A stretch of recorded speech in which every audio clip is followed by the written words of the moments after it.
Eating with family and dieting never works. You know what I'm talking about, because you're absolutely killing your diet. You're dropping pounds day after day and week after week. But right when you're in the middle of a groove and everything seems to be going to plan, you have a family outing or a family get together where all of the bad foods are going to be shoved in your face. And what happens if you refuse to eat with everyone else? Well, you're going to be scolded. They're going to remind you that you don't need to diet. Look, they'll probably say things like, you're fine just the way you are. So rather than hurting your family's feelings, you give in. And you take it too far. You eat way more than you even intended to, only to feel bloated and full of regret, like, why did I do this, when it's all over? You know what? A lot of my clients have struggled with the same exact thing. They all have, amazing families that, with moms and aunts and family members that can cook and that are great, but are also going to give them that guilt trip if they don't partake in all the foods that they have. But that's why I want to share with you the 3 things that I tell all of my clients to do every time they're going to go to a family visit. So that way they can not only enjoy themselves, but they can lose weight in the process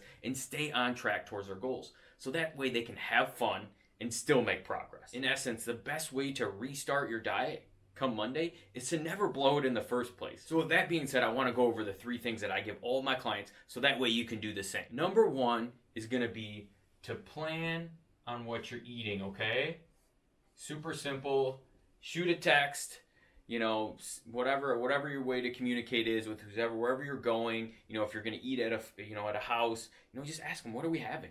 And then you just plan it out a little bit ahead of time. Most of us all have, kind of how much we can eat in a day, and then you just kind of add that in, and so that way, there's no second guessing. You're not going to overdo it. Number 2 is going to be expect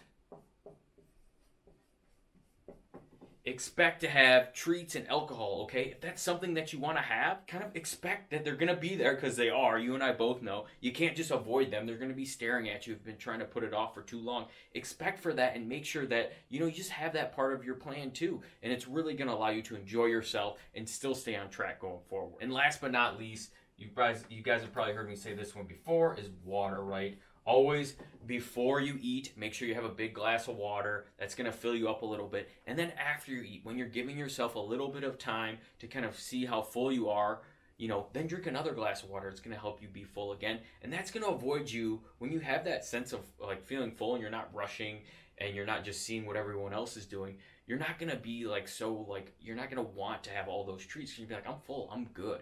So that's really it. I want you guys to remember that. Make sure to plan ahead what that main course is. Expect to have treats and alcohol on the weekend, and make sure that you have that part of your plan too. And the last but not least is water before and after your meal. So that's it. That's exactly what I tell all my clients, to make sure that you can actually enjoy your time with family and friends when you're going over for visits and everything, and still make progress every week. And I'd love to know in the comments below which tip was your favorite.